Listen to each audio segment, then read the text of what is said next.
Ты когда-нибудь чувствовал, что даже когда человек больше не присутствует в твоей жизни, его тень по-прежнему живет внутри тебя? Ты закрываешь глаза, и перед тобой вспоминаются моменты, которые ты хотел бы стереть. Ты пытаешься убедить себя, что все прошло, но какая-то часть тебя продолжает держаться за то, что уже давно исчезло. Это напоминает бесконечный лабиринт, где твои мысли вновь и вновь возвращают тебя в один и тот же миг. Почему это происходит? Почему сознание так упорно отказывается отпустить? Карл Юнг верил, что наша психика — это сложная система символов, образов и архетипов. Когда мы связываемся с кем-то на более глубоком эмоциональном уровне, эта связь становится не просто воспоминанием, а частью нашей внутренней структуры. Она укореняется в нас, как семя, рождающее корни в бессознательном. Это не просто набор картинок из прошлого, а смысл, который мы сами создаем. Вот почему простое желание забыть или отвлечься не срабатывает. Человек больше не приносит радости, а лишь причиняет боль своим отсутствием. Если он стал цепью, которая тянет тебя вниз, было бы несправедливо спросить себя, кто держит эту цепь? Ты или он? Мы боимся признаться себе в этом, но чаще всего цепь держит именно не чужая воля, не сила извне, это наши собственные руки сжимают эти звенья. Мы боимся разжать пальцы, потому что кажется, что без этой боли ничего не останется. Юнг говорил, что процесс индивидуализации — это путь к истинному «я». Но как можно прийти к себе, если внутри нас живет чужая тень? Ты не развиваешься, не двигаешься вперед, пока часть тебя застряла в прошлом. Здесь нет магических решений, но есть понимание. Эмоциональное отключение — это не отказ от любви, не подавление воспоминаний, не бегство. Это возвращение себе своей энергии. Когда ты слишком долго держишься за кого-то, ты словно переливаешь свое жизненное тепло в пустоту. Это похоже на сосуд, в котором есть трещина. Сколько бы ты ни наливал, все уходит сквозь нее. Больше энергии ты отдаешь этому человеку, даже мысленно, тем меньше остается тебе. Это самоистощение делает тебя слабым и уязвимым. Но осознание этого — первый шаг к свободе. Есть один критический момент, который пугает многих. Когда ты действительно отпускаешь человека, ты отпускаешь и ту часть себя, которая была связана с ним. Это иногда страшно, потому что так кажется, что вместе с этим ты теряешь что-то важное, что-то, что делало тебя тобой. Но это иллюзия. Ты не теряешь себя, ты возвращаешься к себе, к тому, что всегда было твоим. Этот процесс не быстрый. Это не кнопка, которую можно нажать, и все исчезло. Эмоциональное исцеление — это путешествие, в котором ты учишься не бороться с чувствами, а трансформировать их. Тень, которая преследует тебя, на самом деле хочет не разрушить тебя, а показать, где внутри тебя есть пустота. Ты боишься ее, потому что она кажется бесконечной, но стоит заглянуть внутрь, и ты увидишь, что она заполнена не чужими образами, а твоей собственной нереализованной энергией. Юнг часто говорил о том, что человек должен интегрировать свою тень, а не проецировать ее. Это означает, что путь к освобождению не в том, чтобы бороться с призраками прошлого, а в том, чтобы понять, почему они до сих пор живут в тебе, какую часть тебя они питают. Чтобы воспоминания исчезли, иногда мы держимся за боль, потому что она кажется чем-то родным. Это парадокс. Мы страдаем, но боимся потерять эту боль, потому что не знаем, что будет без нее. Но правда в том, что за этой болью ты настоящий, свободный, цельный, тот, кто может двигаться вперед, не оглядываясь назад. Не потому, что в прошлом не было ничего ценного, а потому, что ты больше не цепляешься за него. Ты признаешь его частью своей истории, но не даешь ему управлять своей жизнью. Все, что мы не осознаем, управляет нами. Пока ты не видишь, как именно ты держишь человека, ты не можешь разорвать эту связь. Поэтому первый шаг — осознание. Ты не можешь изменить то, что не понимаешь. Важно не просто повторить себе «я отпускаю его». Важно спросить себя, почему я не могу отпустить. Ответ на этот вопрос будет разным для каждого, но в нем кроется ключ. Когда ты его находишь, ты начинаешь видеть, что привязанность — это не кандалы, наложенные на тебя судьбой, а узлы, которые ты завязал сам. А если ты завязал их, то сам можешь и развязать. Многие боятся, что если они эмоционально отключатся от кого-то, то это сделает их холодными, безразличными, неспособными к любви. Но это не так. По-настоящему свободный человек не становится безразличным, он становится целостным. Он не живет в иллюзиях, не тратит свою энергию в прошлое, не застревает в воспоминаниях. Он здесь и сейчас. И это не значит, что он никогда не вспоминает о том, что было. Это означает, что воспоминания больше не имеют над ним власти. Он может смотреть на них без боли, без сожалений, без желания вернуть то, что уже прошло. Потому что он понимает, все, что должно было произойти, уже произошло. Все, что должно уйти, уже ушло. А все, что должно остаться, с ним не потому, что он цепляется за это, а потому, что это действительно его. Эмоциональное исцеление – это не стена, которую ты строишь вокруг себя. Это дверь, которую ты открываешь. Дверь к себе. Когда ты открываешь эту дверь, внутри тебя происходит нечто странное. Сначала ты сталкиваешься с пустотой. Ты столько времени прожил в мыслях о другом человеке, что теперь, когда их внутри не остается, пространство кажется незаполненным. Это похоже на дом, из которого вынесли всю мебель. Ты стоишь среди пустых стен и не знаешь, что делать дальше. В этот момент многие люди сдаются. Они пугаются этой пустоты и бегут назад, снова привязывая себя к прошлому. Они говорят себе, может быть, стоит попробовать еще раз. А вдруг что-то изменится?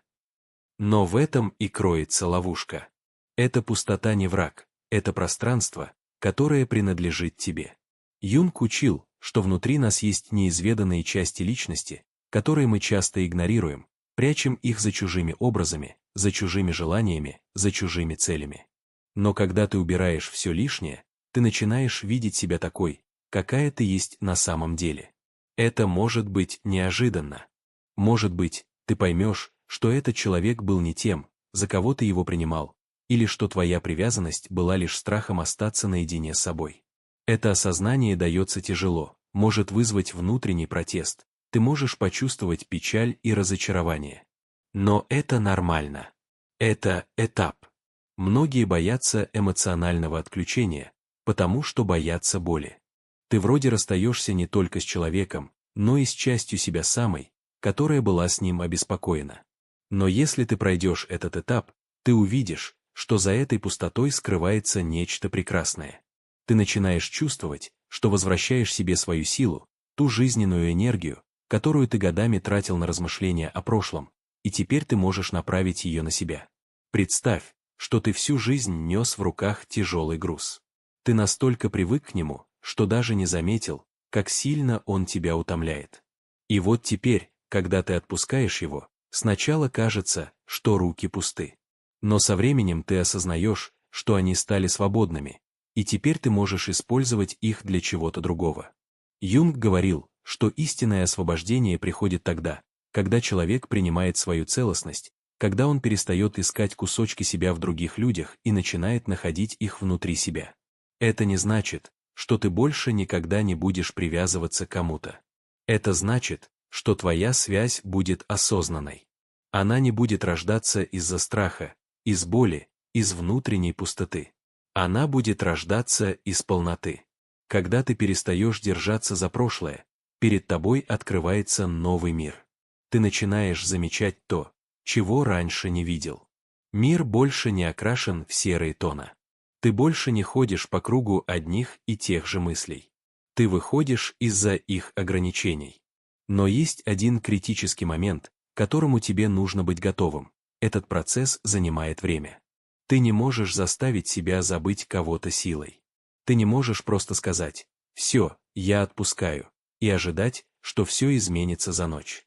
Эмоциональное отключение – это не мгновенный акт, это путь. Этот путь требует терпения. Иногда будет казаться, что ты сделал шаг вперед, а потом вдруг вернулся назад. Иногда ты будешь ловить себя на старых мыслях и чувствах, испытывая разочарование.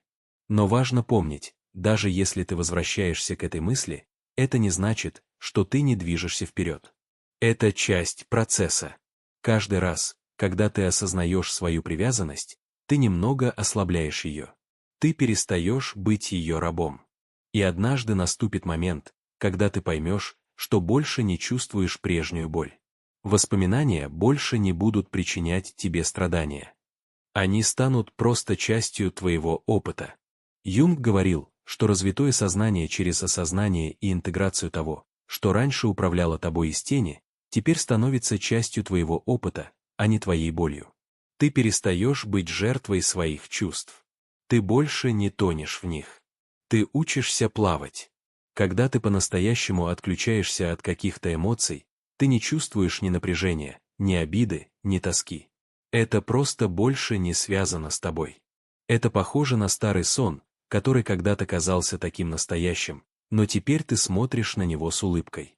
И самое главное, ты начинаешь понимать, что вся эта привязанность была не о другом человеке.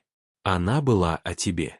О твоих страхах, о твоих надеждах, о твоих неосознанных желаниях. Этот человек был всего лишь зеркалом, в котором ты видел отражение своих внутренних процессов. Когда это осознание приходит, ты становишься свободным. И свобода — это не отсутствие любви.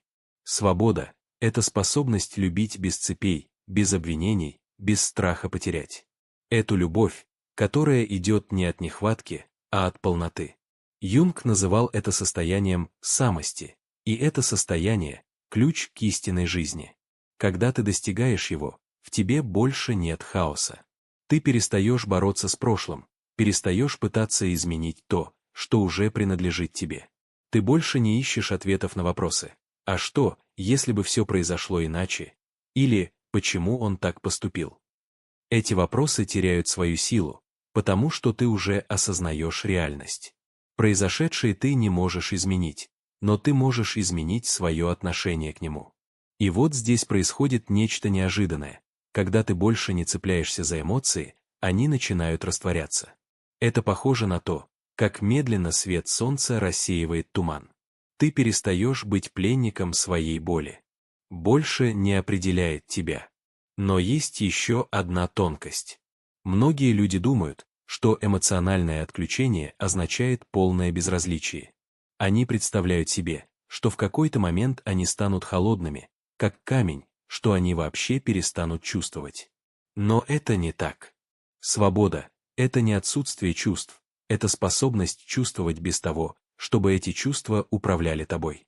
Когда ты действительно эмоционально отключаешься от кого-то, ты не чувствуешь зла, не чувствуешь обиды, не чувствуешь разочарования. Ты можешь вспомнить этого человека, даже можешь встретиться с ним снова, но внутри тебя ничего не дрогнет. Больше нет волнений, нет желания что-то найти, нет нужды получить ответы. Ты просто идешь дальше. Юнг говорил, что индивидуализация — это процесс становления самим собой. Это означает, что ты больше не живешь чужими проекциями, чужими ожиданиями, чужими тенями. Ты признаешь, это было частью моего пути. И это настоящая трансформация. Ты начинаешь видеть мир иначе. Ты больше не зависишь от прошлого. Ты больше не даешь своим мыслям приходить к тому, что уже ушло. И это не потому, что ты заставляешь себя забыть. Это потому, что тебе больше не нужно помнить. Ты возвращаешься к себе. В этом состоянии ты больше не ищешь что-то вне себя. Ты больше не ждешь, что кто-то придет и заполнит пустоту внутри. Потому что этой пустоты больше нет. Она превратилась в пространство для жизни, для новых впечатлений, для новых открытий. И самое главное, ты больше не боишься любить, не боишься, что тебя снова обидят. Ты не боишься, что тебя бросят. Ты не боишься потерять, потому что теперь ты знаешь, все, что происходит в твоей жизни, приходит по причине, и все, что уходит, уходит, потому что его время закончилось. Ты больше не цепляешься за людей. Ты больше не хватаешься за прошлое. Ты позволяешь всему течь своим чередом. И в этой свободе ты находишь себя. Когда ты доходишь до этой стадии, больше нет внутреннего конфликта. Ты не ведешь войну с собой, не пытаешься насильно вычеркнуть кого-то из памяти, не убеждаешь себя. Есть только принятие того, что было, принятие того, что ты чувствовал, принятие того, что этот человек был частью твоей жизни, но больше не является. Люди часто думают о примирении. Они думают, что если они примут ситуацию, то это означает, что они смирились с ней, что они сдались, что они позволили себе быть побежденными. Но это не так. Понимание — это не поражение, это осознание реальности такой, какая она есть, без попыток ее изменить. Именно здесь многие продолжают держаться за прошлое, потому что не могут принять его конец. Мы снова и снова мысленно проигрываем одни и те же сцены, прокручивая в голове слова, которые никогда не говорили, придумывая альтернативные сценарии. Но чем дольше ты находишься в этих мыслях, тем сильнее отдаляешься от настоящего. Ты теряешь себя в прошлом, ты теряешь свою энергию, ты теряешь свои возможности. Юнг говорил, что человек становится свободным, когда перестает бороться с тем, что уже произошло. Это не значит, что ты должен забыть или что тебе не было больно. Это значит, что ты перестаешь позволять этой боли управлять твоей жизнью. Представь себе реку, вода в ней всегда течет вперед. Она никогда не возвращается назад. Ты можешь попытаться сохранить воду, можно построить плотину, даже можно попытаться повернуть ее вспять. Но рано или поздно ты устанешь, потому что река все равно будет течь вперед. Именно так устроена жизнь. Когда ты эмоционально отпускаешь, ты перестаешь держаться за людей, за эмоции прошлого, потому что понимаешь, все в жизни приходит и уходит. И тогда вот приходит настоящая свобода. Но свобода — это не просто отказ от привязанности, это еще и ответственность. Ответственность за то, как ты распорядишься своей новой жизнью. Ты больше не прячешься за своими чувствами, не обвиняешь других в том, что происходит внутри тебя. Ты полностью отвечаешь за себя. И это пугает, потому что теперь тебе нужно смотреть в себя. Теперь тебе нужно признать, что этот человек, за которого ты так цеплялся, на самом деле был отражением твоих внутренних страхов и желаний. Теперь тебе нужно понять, почему ты выбрал именно его, почему ты позволил ему так глубоко проникнуть в твою жизнь, почему ты дал ему столько власти над своими решениями. Это болезненное осознание, но оно необходимо. Юнг говорил, что все, что мы проецируем на других, это отражение нас самих. Мы влюбляемся не в человека, а в то, что он пробуждает в нас. Мы цепляемся не за него, а за свои чувства. И когда ты это понимаешь, ты начинаешь задавать себе другие вопросы. Вопросы не «почему он так поступил со мной?», а «почему я допустил, чтобы это произошло?». Не «почему он меня не любит?», а «почему я не могу отпустить?». Не «почему он ушел?», а «что это учит меня о самом себе?». Это тот момент, когда ты начинаешь разбирать свои глубинные страхи. Ты начинаешь видеть, что на самом деле твоя привязанность была не о любви, а о страхе остаться одной. Ты начинаешь понимать, что ты не потерял любовь, ты потерял иллюзию. Ты начинаешь осознавать, что этот человек был не тем, кто должен был заполнить твою жизнь, а лишь тем, кто показал, где ты пуст внутри. И вот тогда приходит настоящая трансформация. Ты перестаешь искать любовь вовне, потому что начинаешь находить ее внутри себя. Ты перестаешь зависеть от одобрения, потому что осознаешь свою ценность. Ты перестаешь бояться одиночества, потому что оно больше не кажется пустотой. Одиночество становится пространством для роста. Ты начинаешь чувствовать вкус жизни. Ты начинаешь интересоваться новыми вещами. Ты перестаешь ждать кого-то, кто сделает тебя счастливым, и начинаешь это делать сама. Ты учишься быть свободной. Но эта свобода не означает, что ты никогда больше не привяжешься. Она не означает, что ты станешь безразличной, холодной, отстраненной. Наоборот, она означает, что теперь ты будешь любить осознанно. Ты не будешь держаться за людей из страха. Ты не будешь пытаться удержать кого-то, кто хочет уйти. Ты не позволишь своим привязанностям управлять тобой. Ты любишь не потому, что тебе кто-то нужен, а потому, что ты хочешь разделить свою полноту с другим человеком. Это любовь без цепей. Это любовь, которая не тянет вниз, а поднимает вверх. Юнг называл это индивидуализацией, состоянием, в в котором человек становится целостным, независимым, свободным. Состояние, когда ты больше не ищешь что-то вовне, потому что все, что тебе нужно, уже есть внутри.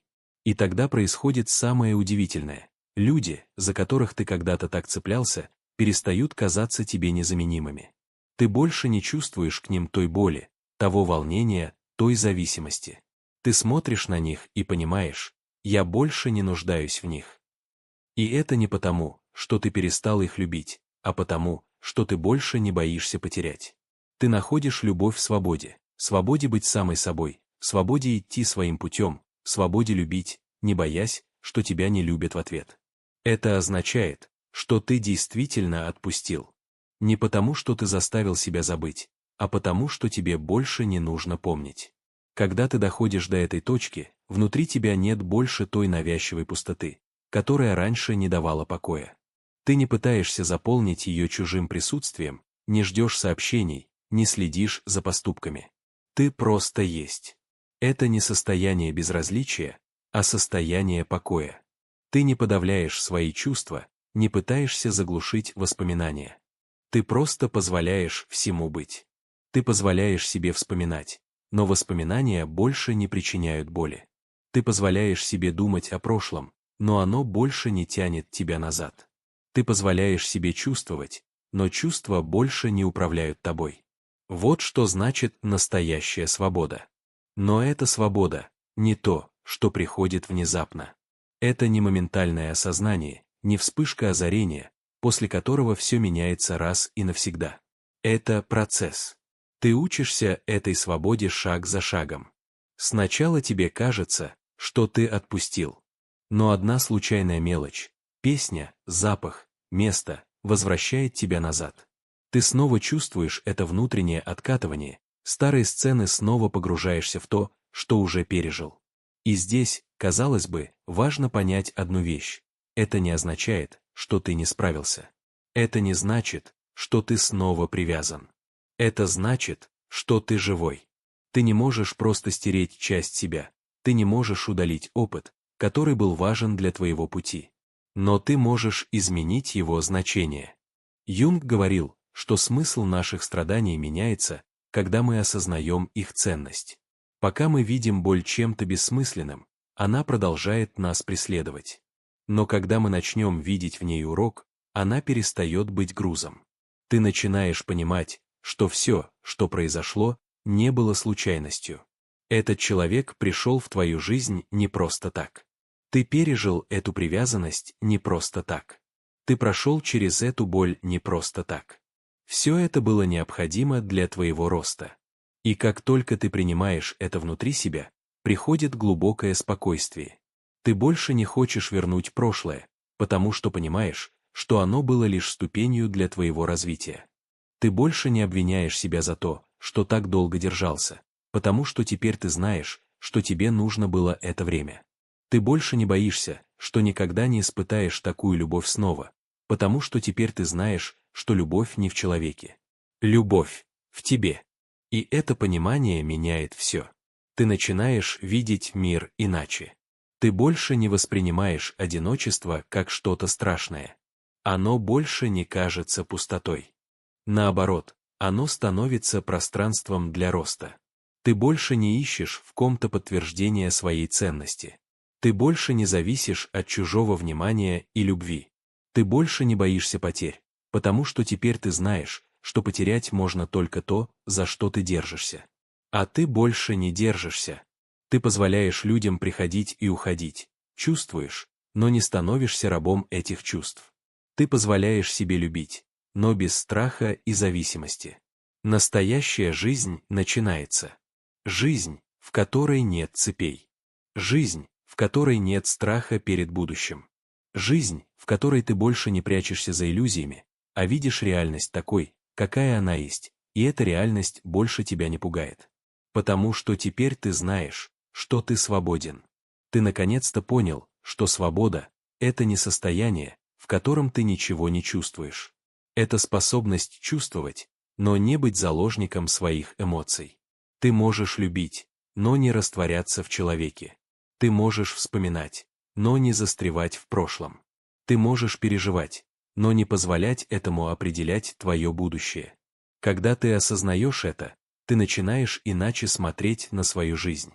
Ты понимаешь, что все привязанности были из-за внутреннего страха. Ты боялся одиночества, и потому искал кого-то, кто спасет тебя от него. Ты боялся быть отвергнутым, и потому цеплялся за тех, кто тебя не ценил. Ты боялся, что тебя не полюбят, и потому пытался заслужить любовь. Но любовь нельзя заслужить.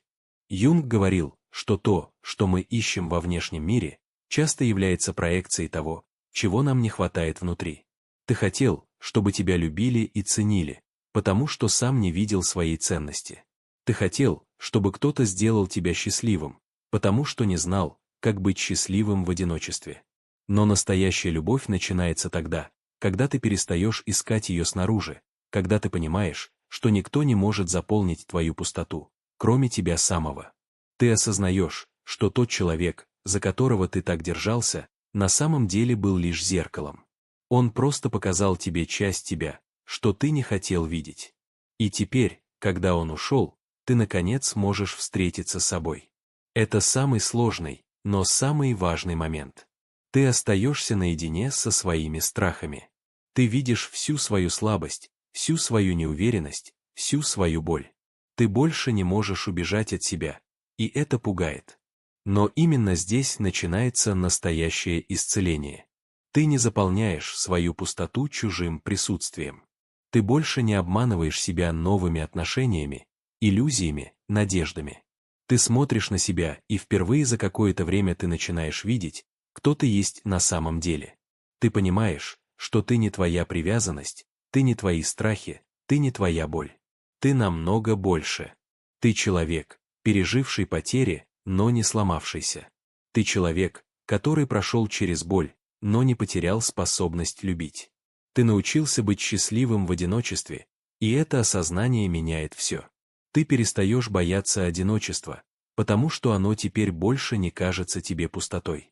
Ты больше не боишься того, что кто-то уйдет из твоей жизни, потому что ты знаешь, что ты останешься собой. Ты больше не боишься любить, потому что теперь ты знаешь, любовь — это не зависимость, не привязанность, не страх потерять. Любовь — это свобода. Свобода быть такой, какая ты есть. Свобода позволять себе быть такой. Свобода жить без страха перед потерей. Когда ты доходишь до этого состояния, ты начинаешь притягивать в свою жизнь совершенно других людей. Тех, кто любит не потому, что боится быть одним.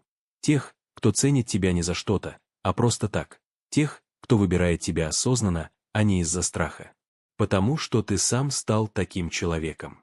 Юнг говорил, что наш внутренний мир создает наш внешний мир. Если внутри тебя пустота, ты будешь искать кого-то, кто ее заполнит. Если внутри тебя страх, ты будешь привлекать людей, которые его усиливают. Если внутри тебя боль, ты будешь снова и снова сталкиваться с ситуациями, которые заставят тебя страдать. Но если внутри тебя любовь, свобода, осознанность, ты создаешь вокруг себя такой же мир. Ты больше не будешь привязываться, потому что теперь ты знаешь, что никто не может принадлежать тебе. Ты больше не боишься потерять, потому что ты теперь знаешь, потерять можно только иллюзию, но не любовь. Ты больше не будешь зависеть от чужого присутствия, потому что теперь ты знаешь, все, что тебе нужно, уже есть в тебе. И эта свобода не в том, чтобы закрыться от мира, не в том, чтобы не впускать никого в свою жизнь, не в том, чтобы убегать от чувств. Эта свобода в том, чтобы больше не бояться любви, но любить иначе. Не цепляться, не ждать, что кто-то сделает тебя счастливым, не бояться, что тебя не выберут, а просто быть.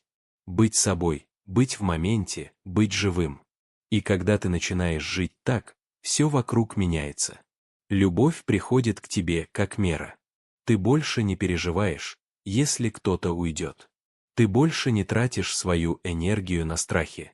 Ты просто живешь, и впервые за долгое время ты чувствуешь, что это и есть настоящая жизнь. Ты начинаешь понимать, что жизнь никогда не было против тебя, все, что случалось, не было явлением. Жестокость судьбы не была несправедливостью каждого расставания. Неден любовь vs. Это была часть твоего пути, ты думаешь, что потерял кого-то, но на самом деле ты думаешь, что ты отвергли, но на самом деле ты освободили, ты думаешь, что твоя любовь была напрасной, но на самом деле она научила тебя тому, что такое настоящее. Любовь Юнг говорил, что мы не теряем людей, мы теряем иллюзии, это самое важное, что может с нами слу, потому что пока не видел, что человек, за которого ты держался, никогда не помогал тебе, ты не видишь ты, что твоя боль была не от любви, а от страха, ты не видишь, что все, что ты искал у друга, уже было в тебе, но теперь ты видишь, и ты это знание делает тебя свободным, ты больше не боишься быть одним, ты больше не боишься любить, ты больше не боишься потерять, ты понимаешь, что что происходит в твоей жизни. Приходит понимание, что если кто-то уйдет, значит его путь рядом с тобой завершен, ты понимаешь, что любовь — это не о владении, не о контроле, не о страхе. Любовь — это дар, она либо есть, либо ее нет. Бороться, если человек любит тебя, он уйдет с тобой, если он выберет, значит, он никогда не был твоим, и в этом нет трагедии, ты не можешь потерять того, кто предназначен для тебя, ты можешь, не можешь удержать то, кому решено уйти, ты можешь только принять, что все, что произойдет, произойдет, куда твой рост, прими, что жизнь знает, как ведет тебя. Примите то, что иногда вам нужно отпустить то, что кажется необходимым, чтобы получить это. Что действительно твое, когда ты осознаешь это, ты перестаешь цепляться, ты больше не ждешь сообщений, не проверяешь телефон, не жив в ожидании того, что кто-то вернется, ты больше не поддается анализу. Понимаю, что ты сделал.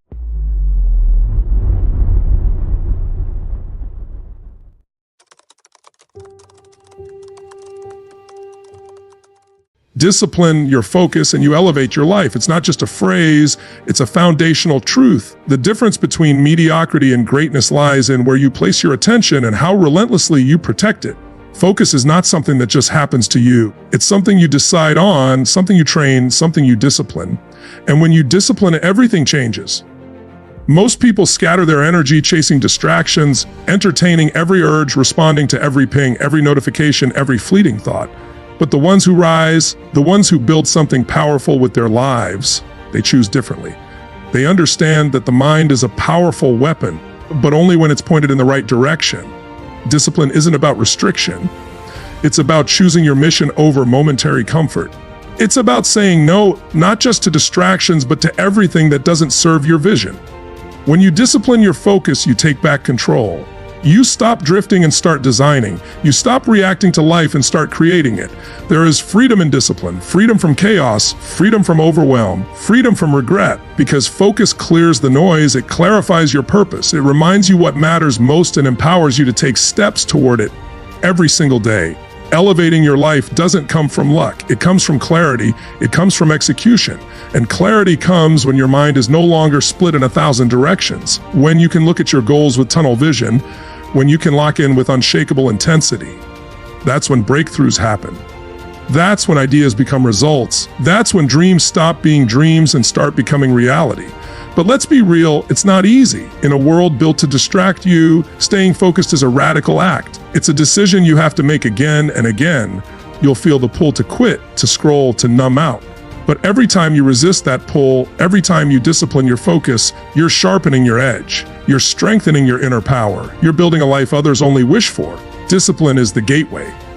Focus is the key. Elevation is the result. The climb might be steep, it might test you, but that's the point. Because no one stumbles into greatness. You rise because you were willing to focus on what mattered long after the motivation faded. You rise because you refuse to let your attention be stolen by what's urgent instead of what's important. You rise because you built the muscle of discipline, one decision at a time. Your future demands that you get serious about what you give your attention to. Elevating your life means focusing on growth when it's boring. It means showing up when you don't feel like it. It means holding your vision when the world tries to distract you. But if you can do that, if you can commit to this level of focus, then there is no limit to how high you can rise.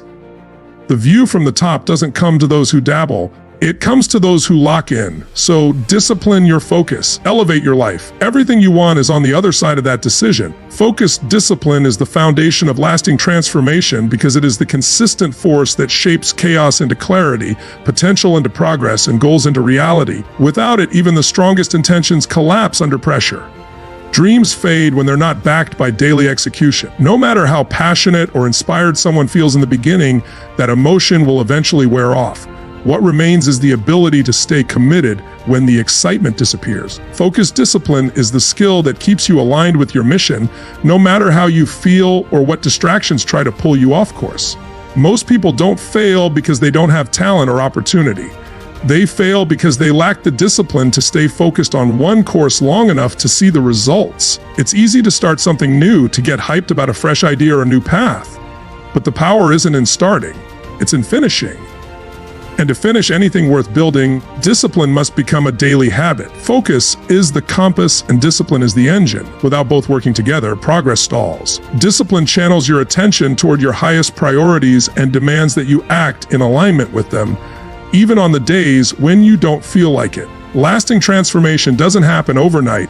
It is forged in repetition and sacrifice, and in the willingness to do the unglamorous work that most people avoid.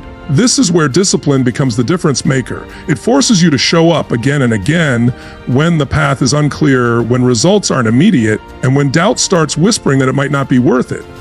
It trains your mind to focus not on the outcome, but on the process, because the process is where you grow.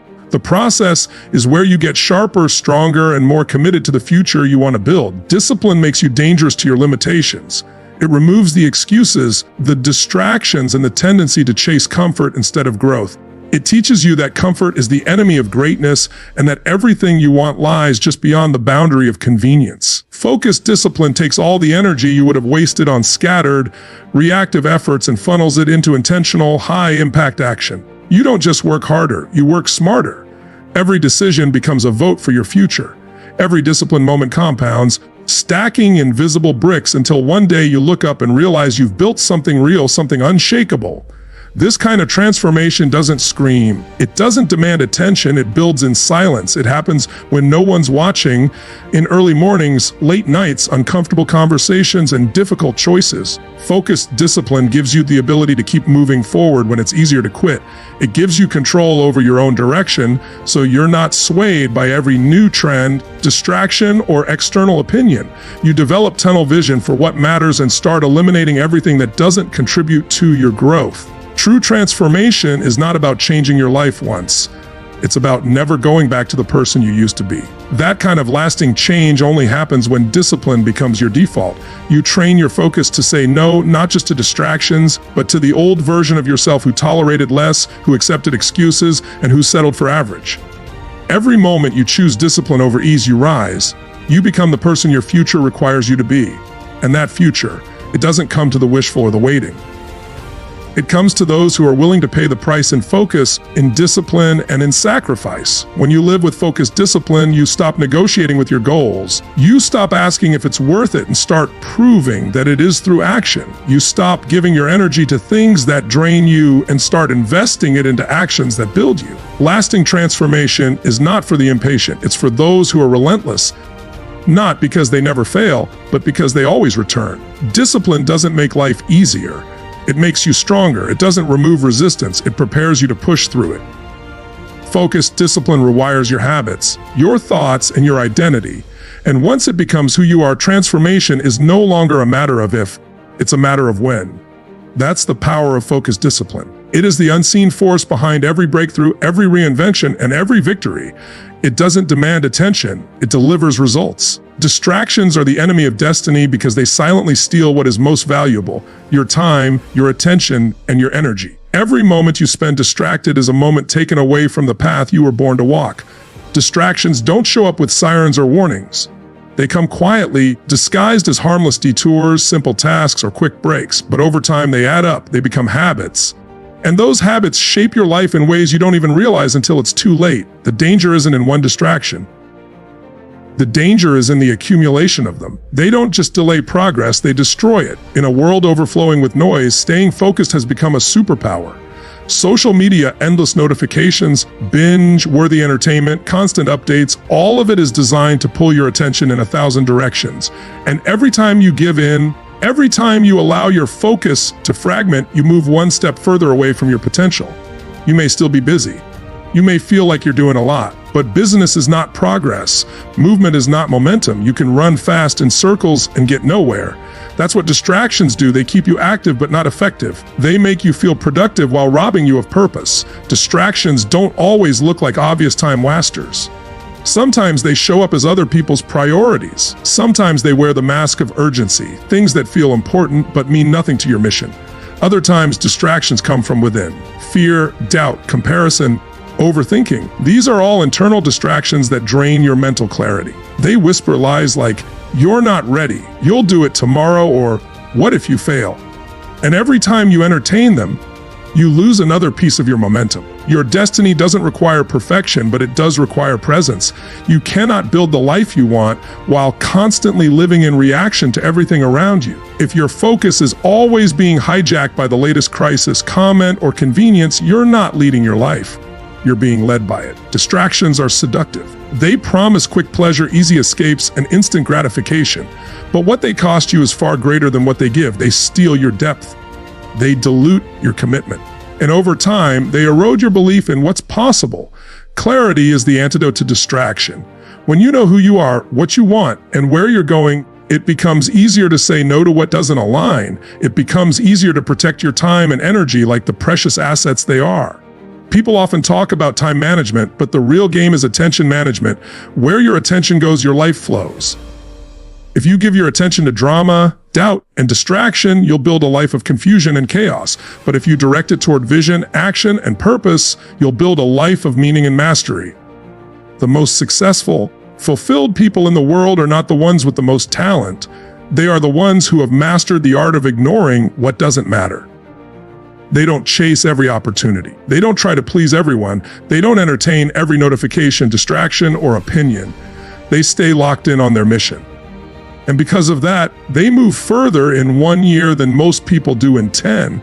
You can't afford to live in distraction. You can't afford to give your power away to things that don't serve your growth. Every time you choose distraction, you delay your breakthrough. You delay your transformation. You delay the results you say you want. But every time you reject distraction and choose focus, you make a deposit into your future.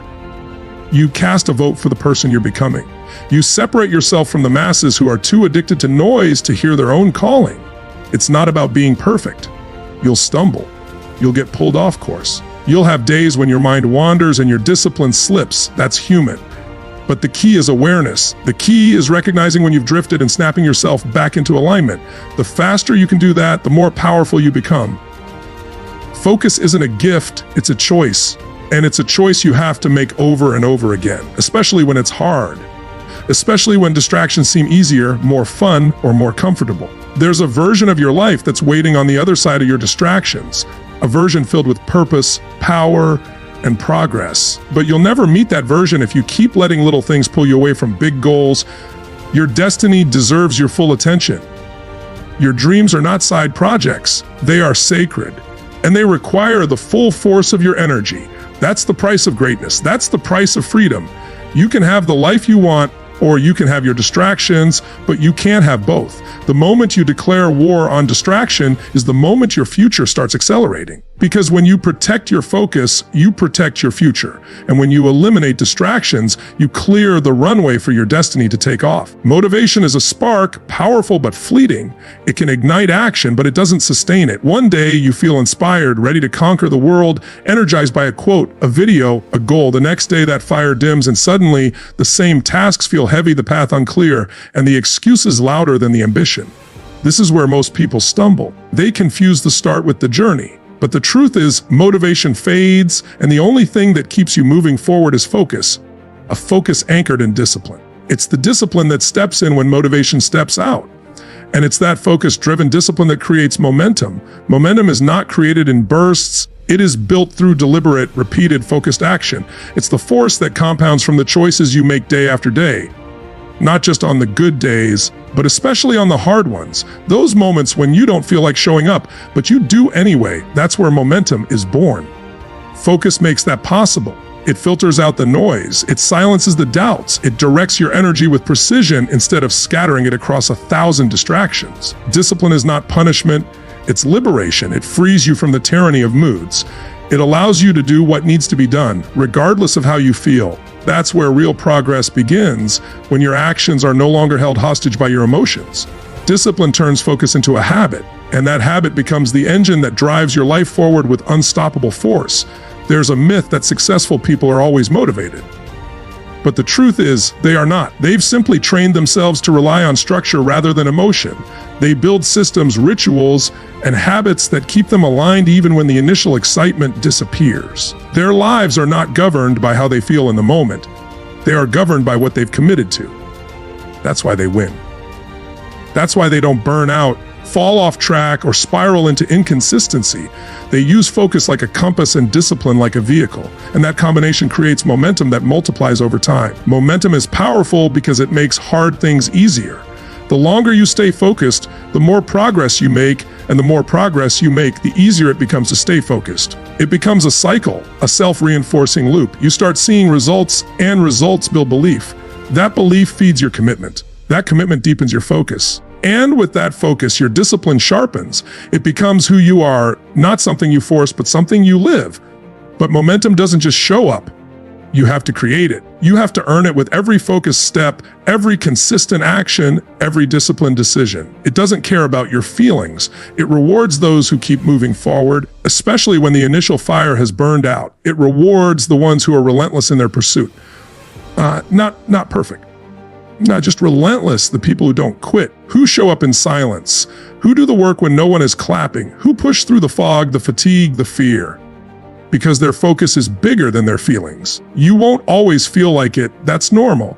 But if you only act when you feel like it, you'll never get anywhere that matters. The goal is not to feel inspired every day. The goal is to build systems so solid that you keep going even on the uninspired days. Discipline doesn't ask you how you feel. It just asks what's the next step, and focus answers that question with clarity. That's the formula. Focus plus discipline equals momentum. The beauty of momentum is that it eventually starts working for you. It becomes your ally. You begin to experience flow, that state where time disappears and effort becomes effortless. But to get there, you have to push through the early friction.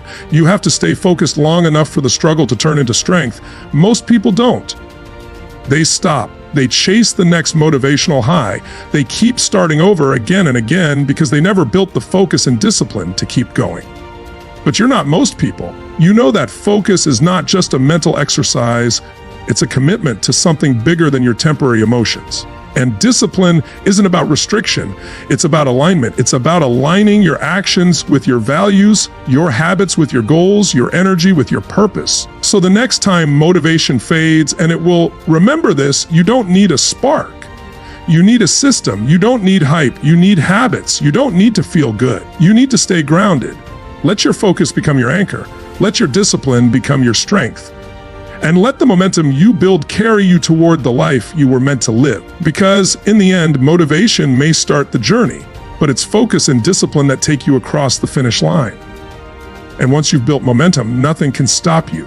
Not fear, not failure, not fatigue, just forward, always forward. Success doesn't come from doing more. It doesn't come from being the busiest person in the room, juggling 100 tasks, answering every message, attending every meeting, chasing every opportunity. That's a myth. In fact, doing more often leads to accomplishing less, not because of lack of effort, but because of lack of direction. True success, the kind that changes lives and builds legacies, doesn't come from scattered hustle. It comes from focused execution, from doing what matters most over and over with ruthless intensity and clarity. In a world that glorifies multitasking, staying busy has become a badge of honor. But business is not productivity. It's a trap. It's easy to fill your days with task distractions and low-value work that make you feel like you're moving, while in reality, you're running in circles. The person who is ruthlessly focused on what matters most will always outperform the person trying to do everything. The secret to elevating your life is not found in adding more to your plate. It's found in mastering the art of subtraction. It's about cutting away the noise, the non-essentials, the distractions disguised as opportunities. It's about saying no more than you say yes, Not because you're lazy, but because your time, energy, and focus are precious. And you are done wasting them on anything that doesn't serve your vision. When you focus on what matters most, you channel all your power in one direction. That's when you become dangerous. That's when momentum kicks in, progress compounds, and real transformation happens. Your brain isn't wired to split its attention across 10 things and deliver excellence in all of them. It's wired to go deep, to master, to immerse. And only ruthless focus can unlock that level of depth. Think about it, the difference between someone who gets average results and someone who creates extraordinary impact is rarely talent. It's not intelligence. It's not even timing. It's clarity. It's the ability to lock in on the one thing that will move the needle the most and give it everything. That kind of focus is rare, but it's not a gift. It's a skill, a discipline, a choice, and it's available to anyone willing to stop chasing distractions and start chasing purpose. You can either live by design or by default. Living by default means reacting to everything, the pings, the notifications, the demands, the noise. It means letting the world pull your attention in every direction until you're exhausted but empty. Living by design means deciding what matters most and then protecting it with everything you've got. It means waking up with intention, aligning your actions with your priorities, and refusing to waste your energy on what doesn't count. But ruthless focus isn't easy. It's not flashy. It's not sexy. It means doing deep work when others are scrolling. It means eliminating distractions before they steal your momentum. It means making the hard choices, like working on your goals instead of watching another episode, saying no to short-term comfort in exchange for long-term gain, or walking away from people and habits that keep you stuck. Focus requires sacrifice. You can't be committed to greatness and also be available to everything and everyone. You have to choose what matters more, your future or your comfort, your vision or your distractions, your legacy or your excuses. Because focus is not just about attention, it's about alignment.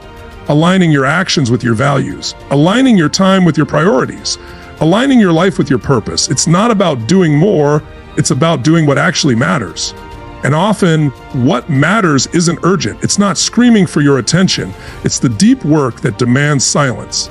It's the foundational habits that build discipline. It's the uncomfortable truth that progress is often invisible in the beginning. But if you stay focused, you'll notice something powerful. Your results will start to separate you. People will wonder how you're growing so fast, how you're getting so much done, how you're achieving with such precision. But they won't see the discipline behind the scenes. They won't see the hours of ruthless focus, the boundaries you enforced, the temptations you ignored, the distractions you eliminated. They'll just see the outcome. But you'll know the truth: success wasn't accidental. It was intentional. When you train your mind to filter out the noise and zero in on what moves the needle, you unlock a different level of power. You stop chasing and start creating. You stop reacting and start leading. And that's when success stops being random and starts becoming inevitable. So stop asking, what else can I do? And start asking, what is the one thing I must do that will create the biggest impact? Then block out the noise, silence the world, and give that one thing your full attention. That's how breakthroughs happen. That's how clarity turns into confidence. That's how goals become results. Remember, success doesn't come to the person who does the most. It comes to the person who does what matters most with relentless, ruthless focus. Every choice to focus sharpens your edge, not just in what you do, but in who you become. In a world saturated with distractions, flooded with endless noise, and ruled by the demand for instant gratification, the ability to choose focus is a superpower. It's a skill forged through repetition, not inspiration. Every time you choose focus, you draw a line between mediocrity and mastery. You don't just work on something. You shape yourself into someone. Focus isn't something that randomly appears in perfect moments of silence or solitude. It's built one decision at a time. When the phone buzzes, the inbox fills, and the world screams for your attention, and you choose to stay locked in on your task, that's when you sharpen your edge. Every time you say no to a distraction, every time you push through the urge to scroll, quit, or wander, you're forging a mental blade that cuts through confusion and chaos. You're no longer drifting, you're cutting through the storm with precision. Distraction is dullness. It's the enemy of clarity. The more you give into it, the more it becomes your default state. But the more you choose focus, the more you reclaim your ability to direct your life instead of being directed by everything around you. Focus makes you effective, not just busy. It draws a boundary around what matters and makes space for depth, for creation, for flow. And it's in that state of flow, that zone where time fades and excellence emerges, where you begin to tap into your greatest potential. Your edge isn't just talent or intelligence, it's your ability to cut through the noise and go deep. Most people don't go deep, they skim, they start and stop, they react. But you weren't built to skim life. You were built to dig, to master, to rise, and that requires focus. Ruthless, intentional, daily focus. Every focused moment is a deposit in your future. It's not wasted, even when the results aren't immediate. The world might not applaud you for turning down a night out to work on your craft. No one might notice when you spend 2 extra hours refining something that already looked good enough. But you will know. And that choice, to push deeper, to stay longer, to go further, will sharpen your edge in ways you can't see yet. The truth is, every breakthrough is born in silence. In those quiet, lonely hours where you chose to focus while the world was distracted, that's where transformation happens. Not in front of the crowd, but in the background. That edge you build through disciplined focus becomes your competitive advantage. It separates you. It creates results so undeniable that people have no choice but to take notice, even if they don't understand the quiet, focused process that got you there. When you choose focus, you begin to operate at a different frequency. Your thoughts become clearer, your priorities realign, your habits shift. You become less reactive and more intentional. You start moving toward mastery, and you begin to feel a deep sense of control, not over everything around you, but over yourself. That's real power. That's what creates confidence, not hype, not noise, but the quiet confidence of someone who knows they're doing the work that matters. This edge you sharpen with focus isn't just for achievement, it's for resilience, because life will test you. Challenges will come, obstacles will rise, and if you're dull, if your attention is scattered and your mind is cluttered, you'll get overwhelmed. But if your edge is sharp, if your focus is trained and strong, you'll cut through chaos, you'll think clearly under pressure, you'll execute when others freeze. That's what gives you an advantage when it counts most. Focus is more than just a productivity tool, it's a form of self-respect. When you focus, you declare to the world and to yourself that your time matters, your energy matters, your goals matter. You stop living by default and start living by design. You stop chasing everything and start mastering something, and mastery always wins. So ask yourself, what if today you made one more choice to focus, one more choice to turn off the noise, shut out the distractions, and lock in on what matters most? That one choice, done consistently, becomes a habit. That habit becomes a way of life. And that way of life becomes the foundation of excellence. Every time you choose to focus, even when it's hard, even when no one's watching, you sharpen your edge, you elevate your standard, you move closer to your potential. And one day you'll look around and realize your life didn't change because of one big decision. It changed because of thousands of small, focused ones. And that edge you've built, it won't just help you win, it'll make winning your new baseline. A disciplined focus turns dreams into a structured reality. Dreams on their own are powerful, they stir your soul, ignite your ambition, and give your life direction. But without structure, without execution, without consistent effort, they remain distant ideas floating just out of reach. Discipline is what gives those dreams weight. Focus is what gives them direction. And together, they are the tools that turn a vision into something you can touch, live, and experience. When your focus is disciplined, you're no longer just dreaming, you're designing. You're building brick by brick, step by step. You're taking the abstract and molding it into something real. While others keep rewriting their goals on paper or talking about what they want, you're quietly constructing the path. You're laying the foundation while the world is distracted by fantasy, because disciplined focus doesn't chase the next shiny thing. It digs in, commits, and keeps showing up when the feelings fade. Discipline and focus means choosing what matters most over and over, even when it's boring, even when it's hard, even when progress feels invisible. It's easy to get excited about a big goal. It's harder to stay locked in day after day, executing without applause, staying consistent when doubt whispers, "What's the point?" But that's the moment discipline kicks in. That's the moment your dream begins to evolve into a structured reality. Not when you feel inspired, but when you act despite not feeling it at all. The difference between the dreamers and the doers is structure. The dreamers talk about what they're going to do someday. The doers map it out, block their time, remove distractions, set targets, and show up. They understand that emotion is temporary, but structure is sustainable, and structure, when aligned with focused discipline, builds momentum that cannot be faked. You don't build a masterpiece in a day. You build it in small, intentional pieces, one focused hour at a time, one deep session without distraction, one task completed with excellence instead of mediocrity. That's how mountains move. That's how legacies are built. You don't rise by doing more, you rise by doing what matters most with discipline and eliminating everything else that pulls you away from your mission. Disciplined focus also creates clarity. The clearer your focus, the more precise your actions. You don't waste energy wondering what to do next. You've already decided. You've already mapped the plan. You've already stripped away the distractions. When your days have structure, your results become predictable. Not because success is guaranteed, but because you are consistent, and consistency always compounds. Structure isn't limitation, it's liberation. It frees you from the chaos of reacting to life. It hands you the power to create it. When you're disciplined in your focus, you no longer depend on the perfect circumstances to move forward. You create progress by building rituals, routines, and non-negotiables that make growth inevitable. You become someone who doesn't just pursue goals, you fulfill them. And that fulfillment doesn't come from luck. It comes from repeatedly showing up to do the work that matters, especially when you don't want to. That's where your edge is formed. That's where your mindset becomes unshakable. That's where you stop hoping for success and start engineering it. Your dream needs more than inspiration. It needs order. It needs discipline. It needs relentless focus. Without those, it stays stuck in the land of someday. But with them, you transform that dream into a plan, that plan into action, and that action into achievement. And as you stack days of focused effort on top of each other, the distance between you and your goal begins to shrink. What once felt impossible begins to feel inevitable. A disciplined focus also forces you to prioritize. You realize you can't do everything, and that's a good thing. Because greatness isn't built by doing everything, it's built by doing a few things with precision. You stop trying to please everyone, stop chasing every opportunity, and start aligning your actions with your vision. You become someone who knows what they're doing and why they're doing it. And even in the face of setbacks, and there will be many, your structure holds you up. You don't collapse because you've built a system that supports progress. You fall, you adjust, but you keep moving. That's the power of a disciplined focus.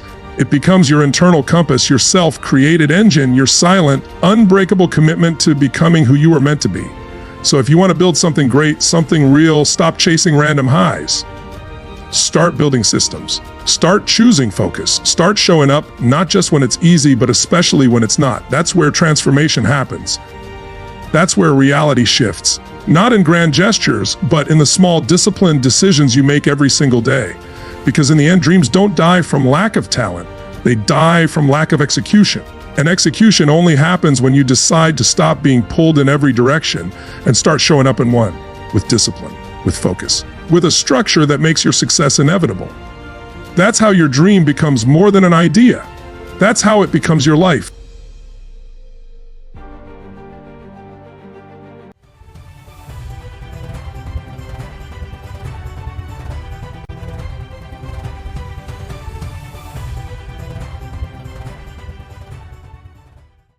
Ladies and gentlemen, what if the only thing standing between you and everything you've ever wanted was belief? Not talent, not timing, not even luck, just belief. The kind that ignores limits, defies fear, and dares to act as if anything is possible. Most people never find out what they're capable of, not because they lack potential, but because they've been trained to doubt it. But when you learn to believe, truly believe, as if the impossible is already within reach, something powerful happens. Your mindset shifts. Your energy changes. Doors begin to open, not because the world suddenly becomes easier, but because you start showing up differently. This isn't about pretending or hoping. It's about choosing to live as though success is already chasing you, not the other way around. And when you make that shift, you don't just imagine change, you become the change. Most people don't fail because they lack ability. They fail because they've convinced themselves it can't be done. And once that belief settles in, they never truly try. But what if that belief is the only thing in your way? Consider what happens when you begin to act as if your goals are possible, even when fear lingers. Because once your mindset changes, everything else follows. One powerful idea is this: if the future already belongs to you, belief becomes your greatest asset. More powerful than talent or education, belief unlocks your true potential, which otherwise remains dormant, like a lion held in chains. Belief is not about wishing or hoping. It's the deep internal certainty that what you want is already within reach. When your belief becomes unshakable, when your thoughts and emotions align with your vision, you activate a force within that drives creation itself. Belief doesn't just shape your behavior, it reshapes your identity. It raises your sense of self until even the impossible gives way to your determination. Recognize this. Most people drift through life with vague intentions. They wish for things to improve. They wait for change, hoping for a breakthrough, but they don't truly believe. There's a passage in Romans 4:17 that says, faith calls things which are not as though they were. That's more than poetry. It's a law of the mind. The person who behaves as if success is already theirs will always outperform the one who waits for proof. Belief comes first, evidence follows. Belief is what calls the evidence into existence. Take control of your thoughts. Train your mind. Discipline it. You must guard it fiercely, refusing to allow doubt, fear, or hesitation to take root. These are illusions, smoke and shadows that vanish the moment belief takes center stage. The world will tempt you to pause, to second guess, to settle, but you must stand firm. You must declare, I will not bargain with my purpose. Reality is not just what others observe, it's what you choose to make real. One example, someone born into scarcity believed from a young age that he was meant to build something great. He didn't wait for permission or recognition. He carried that vision in the way he spoke, walked, and worked. Even when his resources were minimal, he wasn't pretending. He was living a truth that already existed inside him. Eventually, the world caught up to that truth. So must you. Your belief is the seed. Your daily efforts are the water. Your persistence is the sunlight. Together, they produce results that may look miraculous to others, but you'll know they were always part of the plan. This isn't fiction. It's a principle. It's the same law that has lifted countless people from nothing to greatness. Nourish your belief. Feed it. Speak life into it. Visualize it. Act on it. Guard it from doubt, from delay, from negativity. Speak it into existence. Daily life vision question.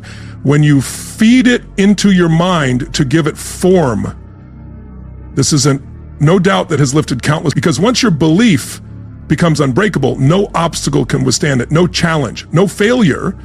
Belief makes you unstoppable. And one day, when the world stands in awe of your success, you won't be surprised.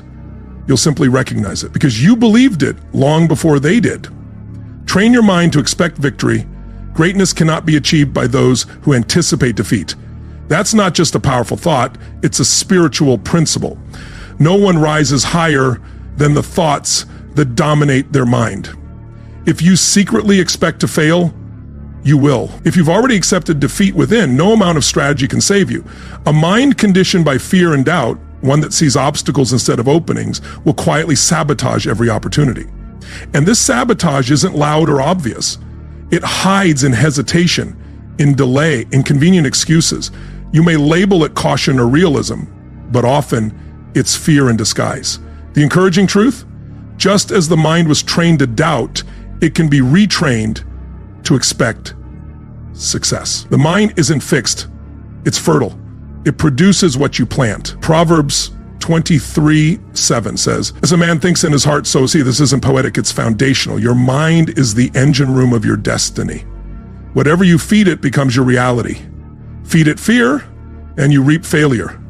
Feed it faith, and watch possibilities unfold like the morning light after a long night. That's why each day must begin with mental ownership before the world gets its say. Declare your vision. Shape your inner world before external noise attempts to shape you. See yourself already victorious, walking through doors you once assumed were locked. Think from abundance, not lack. Speak about potential, not limitations. Expect good outcomes. Prepare for forward momentum. Do not allow a single negative image to dominate your imagination, because what holds your focus directs your future. Challenges will come. This is a given, but your perception must evolve. Challenges are not barriers, they're bridges. They don't seek retreat, they serve as tests for the next elevation. Recall the story of a man who, during the Great Depression, rose from hardship to become a boxing world champion. Long before he won with his hands, he won with his mindset. He trained himself to believe in a comeback. He saw himself rising, even when the world expected him to stay down. That belief shaped the way he fought, endured, and showed up. He entered the ring already victorious in his spirit. Once you believe change is possible, life begins to reflect that belief. Circumstances adjust, people come into your life, doors open, not because they suddenly appeared, but because you've trained yourself to see them. Life begins to align when belief outweighs fear. That's not coincidence, it's consequence. You must become the architect of your internal world. Build a vision so vivid, so unshakable, that no temporary loss can damage it. Guard your thoughts with discipline. Watch over them like a gatekeeper. Don't let mediocrity or comparison settle in. Every day is a contest for belief, and every time you expect more, you elevate. Train your mind to expect growth, and growth will meet you. This is the practice of achievers. Victors, those who made history. They managed their inner climate, even when everything around them screamed failure. They imagined brightness under gray skies, they carried confidence in empty pockets, and because they believed differently, they lived differently. They lived differently. So ask yourself, what do you expect? When you close your eyes, what do you see? Do you see a future worth striving for? Then think in alignment with it. Speak in alignment, move in alignment. Refuse to give power to any version of reality that conflicts with your vision. Your life will always follow the course of your dominant thoughts. Victory doesn't visit the doubtful. It belongs to those who expect it, plan for it, and don't stop until it's real. If the current is already moving, believe and watch it carry you to places you once only imagined. Now act as if your goals are non-negotiable. Most people treat their goals like hopes, fragile ideas that fade under pressure, delay, or distraction. They say, I want, but rarely mean I will. They wait for the right time, a signal, or someone's approval. But you must live differently. If you're going to rise, if you want a life of significance and legacy, your goals must become firm, fixed, and final. They must become law in your world, not wishes, but declarations, unbreakable commands you issue to yourself and the universe. And such a command must not return empty. You're not here to request permission from life. You're here to state your outcome and then pursue it with relentless conviction. Success is not handed to those who merely hope. It is secured by those who choose. Your mind must be made up so firmly, so completely, that even storms or setbacks can't shake you. Your commitment must burn like a fire, undeniable, unshakable, unstoppable. That's the force of creation. When Moses faced the sea, he wasn't told to wait, he was told to move forward. And only after he stepped did the waters part. It's the same with your life. The path doesn't appear before you move. It appears because you move. Most wait to see the whole staircase, but true power belongs to those who begin climbing with faith in every step. Don't delay. Act. Even when the road ahead looks like an ocean. One historical figure was born into hardship, the daughter of a washerwoman. Society had written her story, but she refused to read it. She rewrote her own. She didn't treat her dreams as possibilities. She treated them as certainties. She treated her dream as destiny. She moved with urgency, formed powerful alliances, and never stopped learning. There was no time for excuses, no room for doubt, and no space for the opinions of smaller minds. Her belief became her armor. Her goal became law. And now, you must do the same. Walk not as someone waiting for change, but of someone already stepping into the future they've decided on. Let your posture shift. Let your voice carry more weight. Let your eyes reveal a mind made up. When you speak, let it sound like certainty. When you act, let your steps echo with purpose. This is the path of those who build legacies. Many dreamers fall short, not because they dream too big, but because they believe too little. They treat goals like options, not obligation. But when a goal becomes law, you remove the back doors. There are no pauses, only progress, only fire, only finish. Write your vision deep within you. Etch it into your routines. Guard it with your time. Fuel it with consistent action. And you'll see doors open that logic can't explain. People will show up. Opportunities will unfold. Not because of luck, but because belief in motion attracts results. Make your goal your identity. Once it becomes part of who you are, no force can stop what's been set in motion. No matter how gifted or driven, no one can thrive in an environment filled with doubt. You could hold a vision powerful enough to move mountains, but if you plant it in toxic soil, it will wither before it ever blooms. Your environment is never neutral. It either lifts or limits you. It either nurtures belief or drains it. That's why you must guard your atmosphere as fiercely as a king guards his crown. You are the gatekeeper of your mind. Every word you hear, every opinion you consider, and every person you allow near affects your mental landscape, for better or worse. In Corinthians 15:33, we are warned, bad company corrupts good character. That's not just moral advice, it's strategic.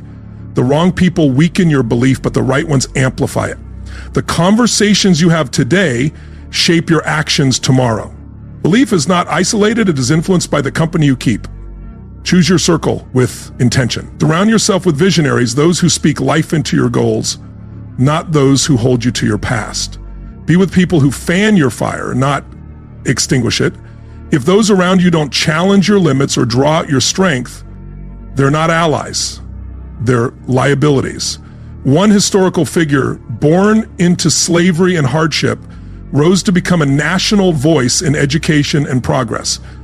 He didn't get there on belief alone. He surrounded himself with mentors and leaders who reflected the future he saw. His rise wasn't an accident, it was a product of his environment. His circle demanded growth and reinforced his vision. You must be just as intentional. Audit your surroundings. If someone consistently brings fear, limitation, or negativity into your space, they're contaminating your potential. Remove them. With love, but with firmness, then replace them with people who speak the language of possibility. Find those who dream bigger, act bolder, and carry faith in what's yet to be seen. Iron sharpens iron. Your belief will never reach its full power in isolation. You need voices that echo your goals. You need companions who say, let's go further when you feel like quitting. Because belief isn't just an internal fire, it grows stronger when others add fuel to it. Plant yourself in empowering spaces. Surround yourself with courage. Enter rooms where your dreams feel small, not because they are, but because those around you dream even larger. Your tribe multiplies your momentum. Their energy strengthens your resolve. Their expectations become your standard. And once you're rooted in the right environment, belief becomes natural. It doesn't have to be forced. It becomes your default. From there, no mountain is too steep, no goal too bold, because now belief doesn't just live in you, it lives around you. And collective belief moves faster than anything standing in its way. Your story isn't defined by what happened. It's defined by how you tell what happened. Every event, every setback, every closed door isn't who you are, it's the raw material that shapes who you become. Like any material, its value lies in how you use it. Most people carry their pain like a sentence. They replay it until it becomes their identity. But the great ones, the creators, the visionaries, they turn pain into power. They stop asking, why me, and begin asking, what now? Here's the truth. Your past is not a judgment, it's a classroom. Every mistake, every heartbreak, every delay wasn't meant to destroy you. It was meant to prepare you. In Genesis 50:20, Joseph tells his brothers, you meant it for evil, but God meant it for good. That's not denial, that's dominion. That's the power to reframe your story and draw strength from it. Pain is not your enemy, it's the sculptor of your purpose. Stop rehearsing your pain. Start uncovering the purpose buried within it. If all you focus on is what you lost, you'll never see what you gained. Strength, perspective, resilience. These are the hidden treasures forged in struggle. Your story gains true strength when you stop telling it with sorrow and start telling it with wisdom. You weren't buried, you were planted. One iconic entrepreneur proved this principle. Before building one of the most recognized global brands, he spent years selling milkshake machines. Many would call that wasted time. He didn't. Every failed deal, every setback became preparation. He didn't curse his past, he used it. And when the right opportunity came, he was ready. Your setbacks don't disqualify you, they shape you, if you choose to learn from them. The past is not a weight, it's a design. Reread it with fresh eyes. Reclaim what it taught you. If you see every trial as punishment, you'll stay small. But if you see it as preparation, you'll walk forward with power. You are not defined by what happened to you. You are powerful people with purpose. You are not defined by what happened to you. You are the architect of what's next. Let your past be a weapon, not a wound. Let your scars remind you not of defeat, but of survival. Use your history as a platform, not a prison. The greatest leaders didn't rise because they avoided hardship. They rose because they learned how to transform it. They rose because they redeemed their pain. They gave new meaning to old experiences. They rewrote the narrative over past memories. And now, it's your turn to do the same. Start by blessing your past. Speak life over it. Say, that shaped me, that trained me, that was necessary. Because when you choose to honor your past, your future opens with grace. The doors swing wide. The energy around you shifts. And you move forward not in regret, but with revelation. Your story is a sword. Wield it. Let your testimony stand as proof that pain was never the end. It was the beginning of your strength. Let every challenge become a tool to sculpt your belief. Because your belief is like a muscle. It does not grow in ease, but under pressure. Without tension, your faith remains untested and weak. It might sound impressive when spoken, but it holds no weight in real struggle. Like muscles that tear and rebuild stronger, belief must be pushed before it becomes durable. This is not punishment. This is preparation. James 1:2 reminds us, count it all joy when you face trials, knowing that testing produces endurance. Trials are not obstacles to destiny. They are the path to it. We must stop avoiding difficulty. Challenge is the training ground of the soul. Every hardship, every setback, every moment of delay is a weight. Lift it, and you grow. Let challenge carve away doubt. Let it shape your focus. Strip your excuses, define your core, and reveal your strength. The pressure you resist is often the very pressure meant to prepare you for greatness. When the world pushes back, push forward harder. When your plans collapse, rebuild with more clarity. The strength of belief isn't measured when everything is easy. It's proven when everything shakes. Faith that only works in calm waters isn't real faith. It's fantasy. But belief that stands through storms becomes unbreakable. Consider one historical figure who was born into slavery, orphaned, and denied opportunities at every turn. He had every reason to give up, but he didn't. He stayed focused. He studied the peanut, a small overlooked crop, and extracted over 300 practical products from it: paints, oils, medicines, and more. Where others saw limitation, he saw possibility. He turned adversity into advantage. And that's how you must see your own setbacks, not as signs of defeat, but as seeds of progress. When pressure shows up, let it press you into purpose. When time delays your dream, let it refine your patience. When resistance rises, sharpen your strategy. Each trial becomes a coach. Each hardship becomes a hammer. You become like steel, forged in fire. Your belief doesn't become unstoppable by avoiding hardship. It becomes unstoppable by enduring through it and rising stronger. The people who reach greatness are not those who walk the easiest path, but those who transformed resistance into power. They didn't just make it, they changed. So when life hits hard, don't step back. Let the obstacle become your workout. Let resistance be your new routine. You're not wasting time when things get hard. You're developing the very character your future requires. No structure stands tall without a strong foundation, and foundations are laid with force. Let every trial remind you of who you are becoming. Let every setback prove that belief is not soft, it is active, gritty, and persistent. You were not made to be crushed by life. You were made to conquer it. But only if you embrace the pressure that shapes you. Every delay is a setup for your return. Every opposition is a chance to evolve. When it's all said and done, the world should witness a version of you that only the fire could create. Because belief, when tested, becomes truth, and truth, once lived, becomes power. Speak with a voice of belief. Your words are not just sounds in the air. They are seeds that shape your future. Every sentence you speak either waters your belief or weakens it. Every word builds the house you will eventually live in. This isn't exaggeration, it's law. Proverbs 18:21 says, "Death and life are in the power of the tongue." Your words don't just describe your life, they define it. Yet most people speak carelessly. They complain, they doubt, they speak failure aloud and wonder why their life reflects fear instead of faith. But your speech reveals your belief.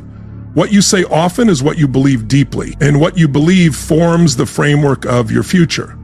Ask yourself, when you talk about your future, what tone do you use? Boldness or fear? When you speak about yourself, do you declare strength or surrender? You cannot build greatness with the language of limitation. Your words must rise to the level of your vision. Speak forward. Speak upward. One historical leader, long dismissed and underestimated, refused to let others define her. While some called her unqualified, she chose a different vocabulary. She spoke capability. She spoke purpose. She acted with confidence before anyone else believed in her. She used her words as foundation, as protection, as prophecy, and eventually the world followed her lead. You must do the same. Speak life over your future. Say, I am chosen. I am prepared. I am rising. Let those words become your rhythm. Let them echo until your actions reflect your declarations. Words never return void. They create the world they speak of. So speak with clarity, speak with confidence. Don't talk based on what you see, talk based on what you've decided it will become. Speak what you want until you see what you've spoken. This isn't delusion, it's discipline. It's the sacred practice of calling things forth in faith. Just as Romans 4:17 says, God calls things that are not as though they were. This is how belief is strengthened. Not just through thoughts, but through speech. When you say, I am capable, you're not lying. You're conditioning. When you say, I am qualified, you're not faking. You're aligning. Words shape identity, identity shapes outcomes. Reject limiting language. Remove phrases like, I can't or I never. Replace them with, I am learning, I am becoming, I am built for this. Speak as though heaven is listening. Speak like your words matter, because they do. You are not waiting for permission from the world. Your voice is your authority. Your tongue is your pen. Your words are your prophecy. What you declare consistently becomes what you live eventually. Let today be a turning point. From careless speech to commanding presence. From reaction to intention. From self-doubt to self-direction. Because when your words rise, your world cannot stay the same. Speak with power, speak with direction. Keep speaking until what you say becomes what you see. Set your vision in stone, but let your path be fluid like water. There is a difference between the destination and the direction. The vision must remain fixed, bold, clear, and unwavering. But the path to reach it must stay flexible. Too many confuse the two. When one plan falls apart, many abandon the dream altogether. When a single door closes, they assume the vision was flawed, but destiny doesn't unfold in a straight line. It twists, bends, and demands resilience. Your ability to adjust is what determines how far you'll go. The path may shift, but the promise remains. The Israelites were given a clear destination, the promised land. That part never changed. But their journey was filled with deserts, delays, unexpected battles, and turns they never anticipated. They wandered, they adapted, they grew, and through it all, the destination remained unchanged. That's the lesson. Your method may need to change 100 times, but your goal should remain fixed. If one road is blocked, find another. If a door slams shut, knock elsewhere. If the map tears, draw a mutant. But never stop aiming for the treasure. One figure in history exemplified this perfectly. He began life in a factory, earning just a few dollars a week, but he didn't let that define him. He climbed through learning, strategic alliances, and sheer adaptability. When one path failed, he didn't stop, he shifted. He didn't treat closed doors as ends. He saw them as redirections. His goal was excellence. His method was fluid. That's the mindset you must adopt. Learn to bend without breaking. A tree that won't bend in the storm will snap, but the one that moves with the wind stays standing. That's how you remain rooted through change. Vision requires strength, but your strategy needs flexibility. The world keeps evolving. What once worked may no longer serve you. A skill that once gave you the edge might now be outdated. Wisdom is knowing when to let go of a broken plan. Don't mistake a detour for a defeat. Just because you've taken the long road doesn't mean you've lost your way. Sometimes the long road is the exact route you needed. It's not about how direct your path is. It's about how determined your spirit stays. Keep your eyes locked on the peak, even if the trail disappears beneath your feet. When you can't see ahead, vision becomes your compass. Build with conviction, but walk with humility. Be ready to change methods, not missions. Change your tactics, not your target. Stay rooted in your why, even as the how keeps evolving. This is how champions operate. Clear in purpose, flexible in process. Flexibility isn't weakness, it's intelligence in motion. It's strength that knows how to adjust. The greatest mistake you can make is clinging to a failed strategy just to save face. Don't let pride chain you to a path that no longer works. Be willing to reassess, shift, rebuild, not because your dream is over, but because you're smart enough to evolve with your journey. Remember this always. Your strategy serves your vision, it doesn't own it. Let your dream be your mountain, solid and unmovable. Let your plan be your river, flowing and adaptable. However winding the road becomes, never lose sight of where you're going. Hold your vision steady. Let your approach remain flexible. That's how you'll arrive, stronger, wiser, and right where you were always meant to be. Own your power to choose completely. Everything begins not with your circumstances, but with your decisions. Too many wait for perfect timing, for the right mood, for ideal conditions. But life doesn't reward hesitation. It rewards those who move with clarity and boldness. In Deuteronomy 30:19, it says clearly, "I've set before you life and death, blessing and cursing. Therefore choose life." This isn't advice. It's a declaration of your authority, because choice is the steering wheel of destiny. Where your life goes next is not up to fate. It is directed by the decision you make now. Most people don't fail due to lack of talent. They fail because they never fully committed. They hesitate, they second guess, they leave themselves too many exits. But indecision, though it seems safe, is the slowest path to self-destruction. Every time you delay a decision, you bury potential.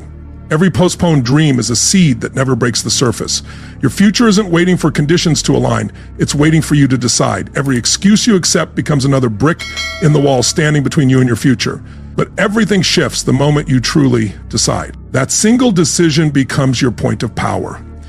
It's the moment when momentum sparks, when energy builds, and when the world around you begins to respond, not to chance, but to your clarity and conviction.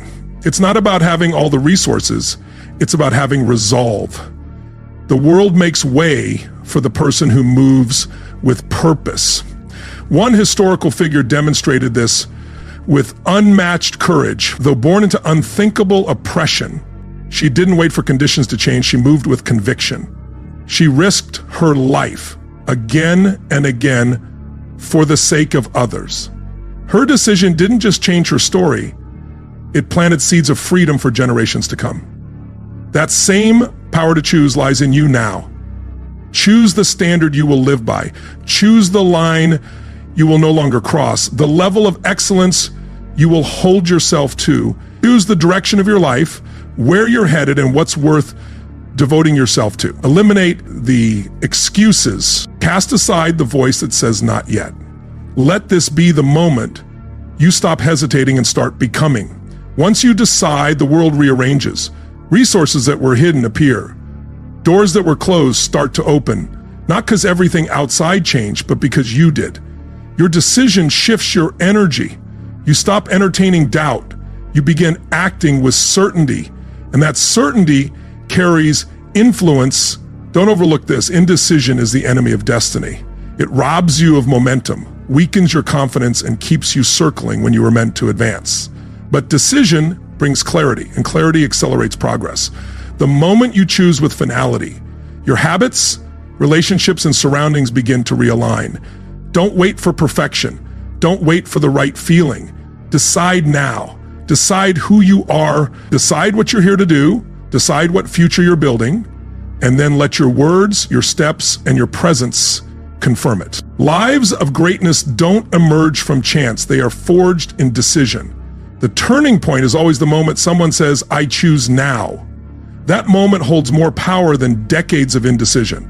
Once you make that choice, your life will begin to follow your lead. So choose decisively, choose with courage, choose with fire, choose life, and do not look back. You were never meant to crawl, you were born to rise. Inside you is more than biology or breath. There is a sacred purpose, a divine assignment woven into every season of your life, waiting for you to say yes. As one ancient promise declares, "I know the plans I have for you, plans to prosper you and not to harm you, plans to give you hope in a future." These are not idle words. They are declarations from eternity about your significance. You are not here by accident. Your life is not random. You are a vessel of purpose, crafted with precision and launched into the world for a reason. Life may have tried to limit you, people may have overlooked you, but destiny knows your name. Your moment is not on the horizon, it's here. Walk like someone carrying purpose. Let your presence announce that you were born for more. Speak as if your words carry the weight of your calling, because they do. Don't let fear or rejection water down your message. Move like someone whose moment has arrived, because it has. Consider one remarkable life that defied all odds. She had no sight, no hearing, but she had vision, and she refused to be silenced. She didn't wait for opportunity, she created it. She believed she mattered, and because she did, the world began to believe it too. You must carry that same belief. Your voice is not insignificant. Your voice is not irrelevant. You don't need permission to rise. The dream inside you is sacred. Guard it. Grow it. Let it breathe. All the detours, all the delays, they were part of the preparation. Nothing has been wasted. You must hold on to that truth. Your time is not someday, it is now. The moment you step forward with conviction, something shifts. Seen and unseen forces begin to align. The world takes notice. You send a clear signal that you remember who you are, that you were never meant to live in fear or stay in the shadows. You were born to rise, and rise you will. So ask yourself, what would change if you believed fully and without hesitation that anything was possible? But what if doubt was no longer your default setting and belief became your new foundation? Because the truth is, your life will never rise higher than the thoughts you allow, the vision you carry, and the belief you protect. When you learn to believe as if no limitation could stop you, the world begins to respond, not all at once, but in quiet shifts, new doors, unexpected turns. Possibility starts with perspective. And when that perspective is rooted in conviction, not fear, transformation becomes inevitable. This isn't just motivation, it's a call to action. Believe like it's already yours. Think like the breakthrough is already happening. Act like the future you've imagined is unfolding in real time. Because when you learn to believe as if anything is possible, that's exactly when everything begins to change.